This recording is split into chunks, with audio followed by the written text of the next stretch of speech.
Mike Tyson is 19 years old, sitting in a diner in Catskill, New York.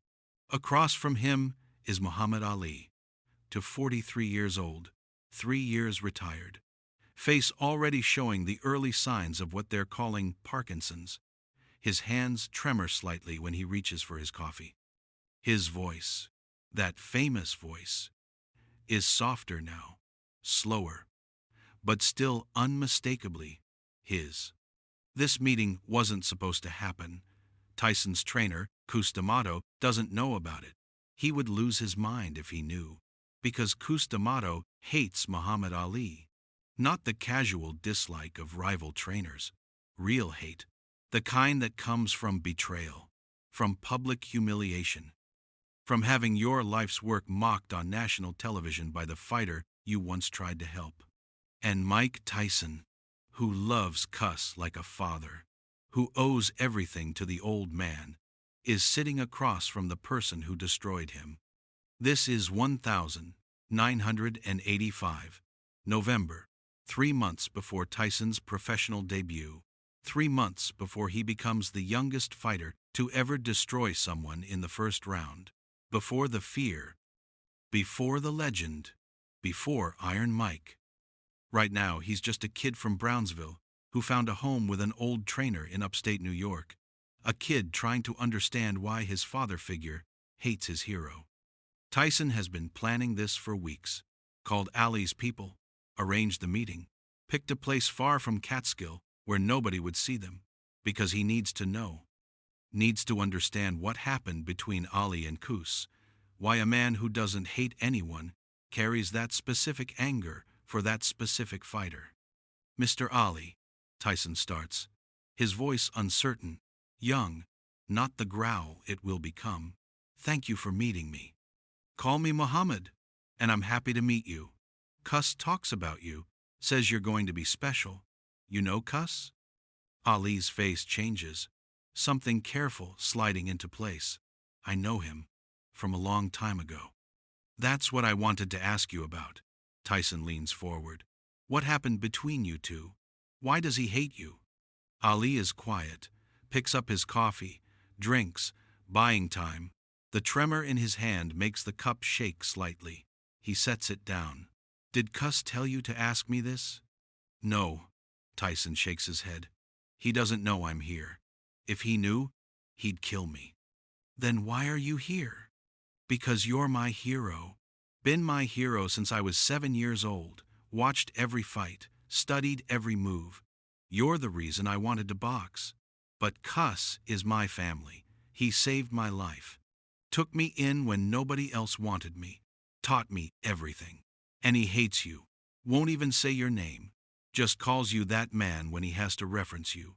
And I need to know why. I need to understand how the two people I respect most in the world ended up enemies. Ali nods slowly. Fair question.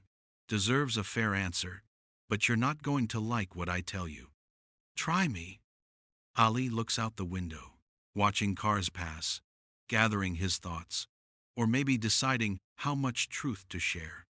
1975. After the Frazier fight, the Thrilla in Manila, I was doing press, interviews. Everyone wanted to talk to me. I was the greatest. Just won the biggest fight of my career. Everyone wanted a piece. ABC does this special sit-down interview. They want to talk about my career, my training, my technique, and they ask me about trainers, about Angelo Dundee, about the people who helped make me who I am. And then they ask about Cus D'Amato. Tyson's face hardens. What about him? They ask if I ever trained with him, if I ever considered him, because Cus had trained Floyd Patterson, trained Jose Torres, was known as one of the best trainers in boxing, had this reputation for building champions. Building champions, Ali repeats, his voice bitter now. That's what they called it. I called it something else. What did you call it? Creating robots. Cus D'Amato didn't train fighters. He programmed them, took their personality, their individuality, their humanity, and replaced it with his system, his peekaboo style, his philosophy, his fears.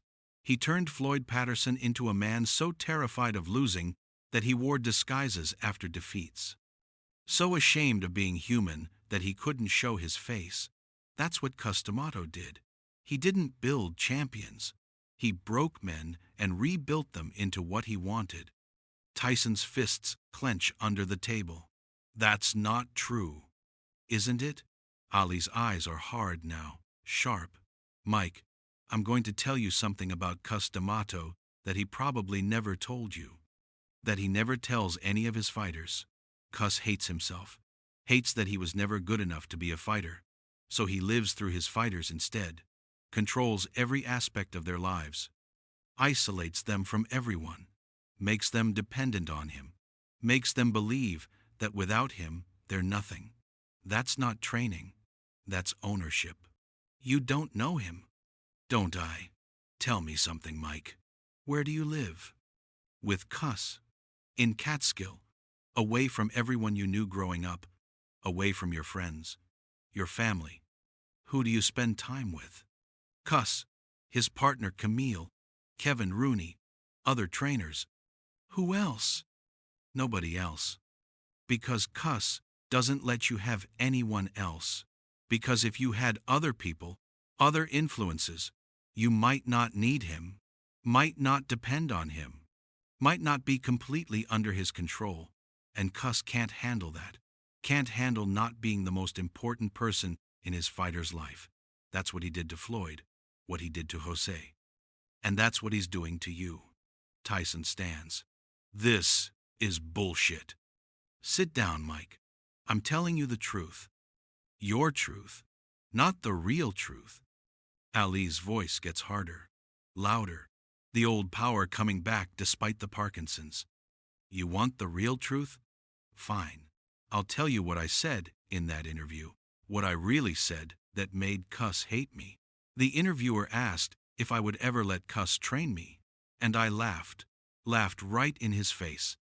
Said Cus D'Amato was a paranoid old man who thought the mob was after him, who lived in the middle of nowhere because he was too afraid to face the real world. Said he wasn't a trainer, he was a cult leader. Taking broken kids and making them more broken. Taking fighters with potential and crushing their spirit until they were just extensions of his own failed dreams. Ali leans in closer. I said Floyd Patterson was the saddest champion I ever saw. A man who couldn't even enjoy his success because Cus had filled his head with fear. With the idea that losing meant you were worthless. That your value as a human being was tied to whether you won or lost in the ring. That's what I said. On national television. And I meant every word. Tyson's shaking now. Rage building. You had no right. I had every right. Because it was true. And someone needed to say it. Needed to expose what Cus D'Amato really is. Not the wise old trainer. Not the mentor. The control freak who destroys young men's lives by making them believe they can't exist without him. Ali continues, leaning forward now. You know what happened after that interview? Cus called me. First time we ever spoke. Called me at 3 a.m, drunk, crying, begging me to take it back. To do another interview and say I was wrong, that I didn't mean it, that I respected him, and you know what I told him? No. Told him I said what I said and I wouldn't take it back. Told him he needed to hear the truth. That Floyd Patterson deserved better. That Jose Torres deserved better. He threatened me, Ali says quietly. Said he'd sue me, destroy my reputation, make sure I never worked in boxing again. I hung up on him, and he never called back. Never did another interview where my name came up. Just carried that hate. Nursed it. Let it define him. Tyson's crying now, tears running down his face, fists clenched so tight his knuckles are white. You destroyed him. That interview destroyed his reputation, destroyed his career. Nobody wanted to train with him after that. He lost everything. Had to move to Catskill. Had to work with amateur fighters. Had to rebuild from nothing. And it's your fault. Ali leans back, doesn't break eye contact. Good. He deserved it. Mike's voice is barely above a whisper. Raw. Broken. How can you say that? Because I watched what he did to Floyd Patterson. Watched a great fighter become a broken man.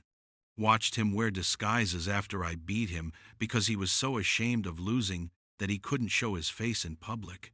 That's what Cus D'Amato's training does. It doesn't prepare you for loss. It makes you terrified of it. Makes your entire identity dependent on winning. And when you inevitably lose, because everyone loses, eventually you have nothing left. You're empty. Worthless. That's what Cus teaches. And that's evil. Floyd and I are friends now. Did you know that? Real friends. Talk regularly.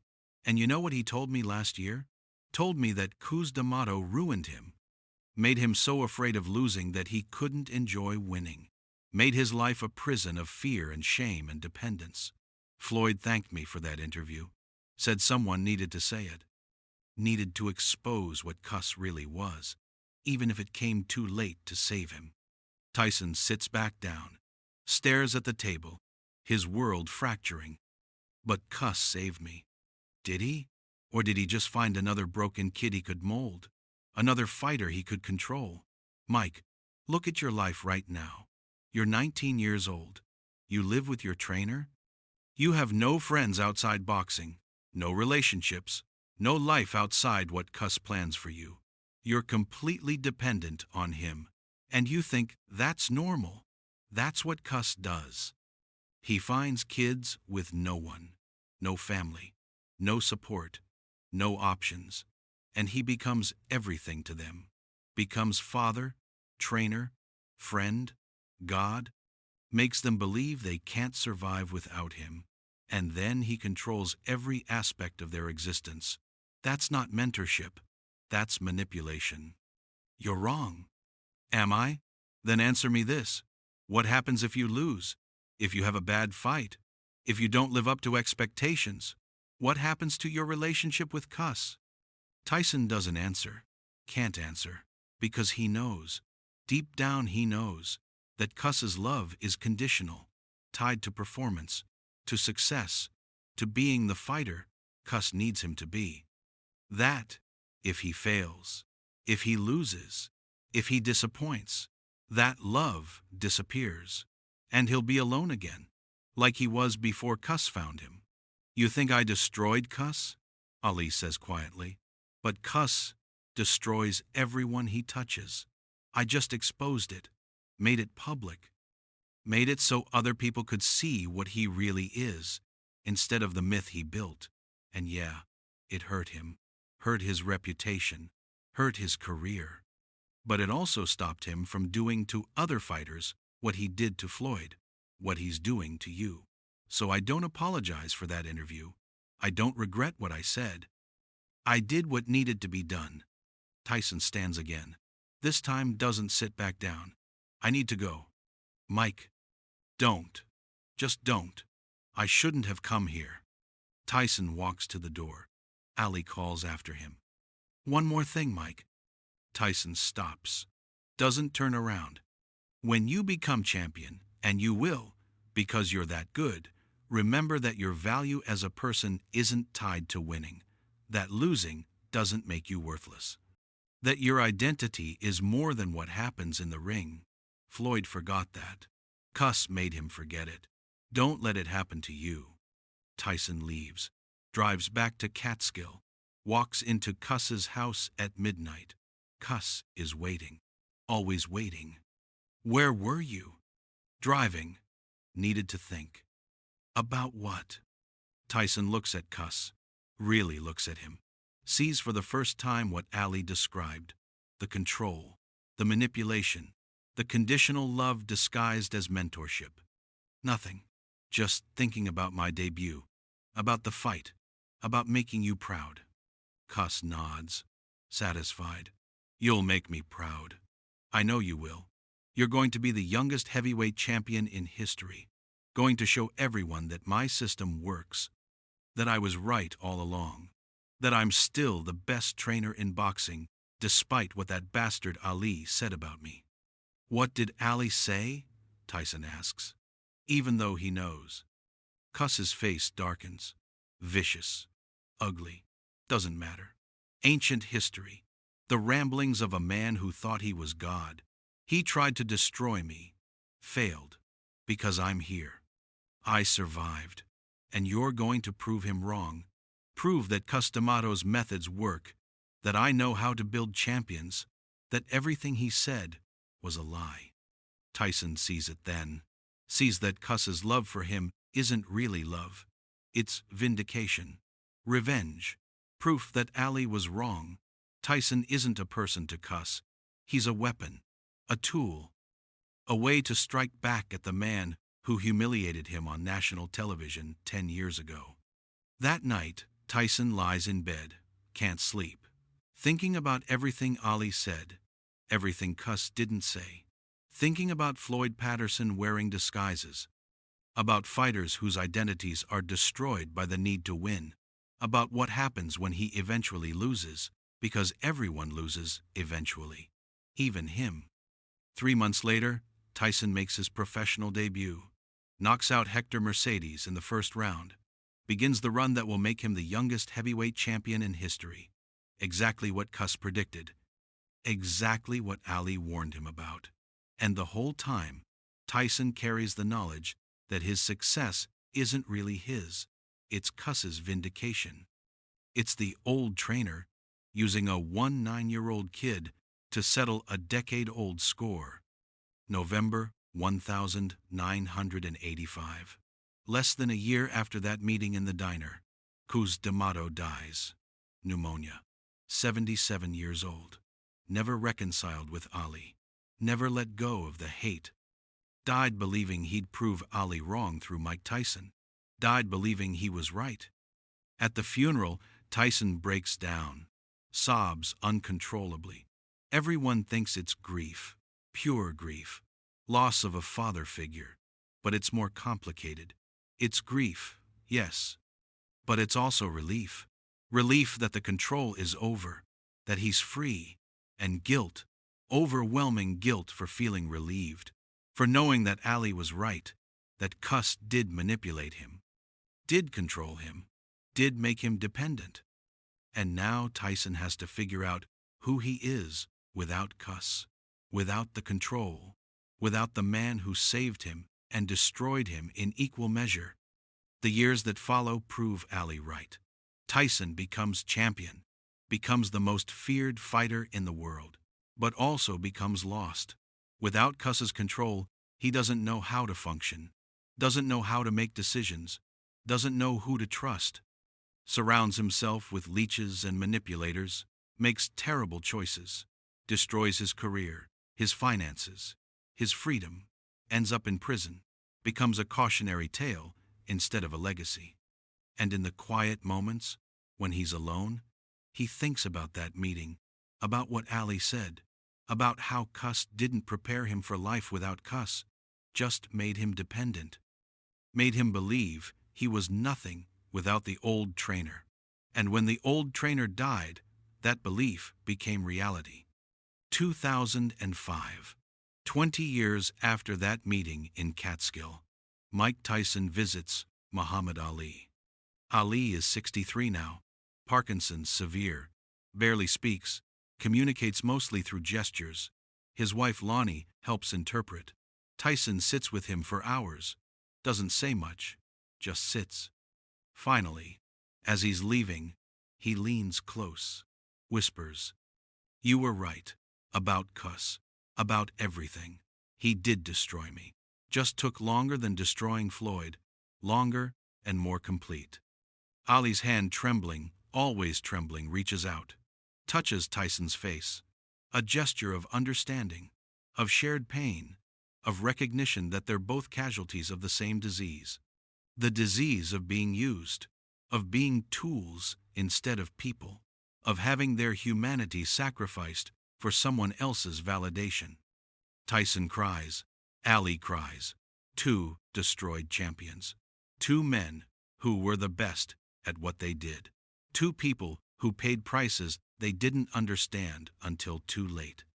"I'm sorry," Tyson whispers, "for hating you, for believing Cus over you, for wasting the warning you gave me." Ali shakes his head, squeezes Tyson's shoulder. The message clear even without words. "Not your fault. Never your fault. You were a kid. You needed someone. Cus was there. That's not on you." But Tyson knows different. Knows he had a choice, had a warning, had Ali telling him the truth, and chose comfort over truth. Chose the man who saved him over the man who was trying to save him from his savior. That's the cost no one talks about. The cost of needing someone so badly that you ignore what they're doing to you. The cost of being saved by someone who's destroying you. The cost of becoming great while becoming lost. Muhammad Ali destroyed Cus D'Amato's reputation in 1975, said things that needed to be said, exposed truths that needed exposing, and Cus hated him for it, died hating him. Used Mike Tyson as a weapon to prove Ali wrong, and in the process destroyed Tyson just like he destroyed Floyd Patterson, destroyed him differently, but just as completely. Ali tried to warn Tyson, tried to save him, failed. Not because he said the wrong things, because Tyson wasn't ready to hear them. Needed Cus too much, loved him too much, depended on him too much. By the time Tyson understood, Cus was dead, and the damage was permanent. That's what Ali had no answer for. When Tyson asked why he destroyed Cus, the real answer wasn't about the interview, wasn't about the insults, wasn't about reputation or career or vindication. The real answer was because Cus was destroying fighters and calling it training. And I thought exposing him would stop it, would save the next kid he got his hands on. But it didn't. You were the next kid, and I failed to save you. That's what Ali couldn't say. That's what haunted him. That destroying Cus's reputation wasn't enough. That the manipulation continued. That Mike Tyson became what Ali feared. Another broken champion. Another casualty of Cus D'Amato's system. Another proof that exposing the truth doesn't stop it from happening. 2 years before Ali died, Tyson visited one last time. Ali couldn't speak at all by then, could barely move, but his eyes were clear. Tyson held his hand. Said, "You tried to save me. I know that now. Took me 30 years to understand, but I know. You saw what Cus was doing and tried to stop it, and I hated you for it. I'm sorry." Ali squeezed his hand. That trembling, destroyed hand. Squeezed it once. Forgiveness, understanding, shared pain. 2 men destroyed by the sport they loved, by the people who claimed to love them, by the cost of being great. Muhammad Ali destroyed Cus D'Amato. Cus D'Amato destroyed Mike Tyson, and Ali tried to stop it, tried to save him, and failed. That's the truth that destroyed Ali, not his failure to warn Tyson, his failure to make the warning matter. And he carried that until he died, just like Tyson carries it now. Will carry it until he dies. The knowledge that someone tried to save you, and you chose destruction instead, because destruction felt like love, and by the time you learned the difference, it was too late.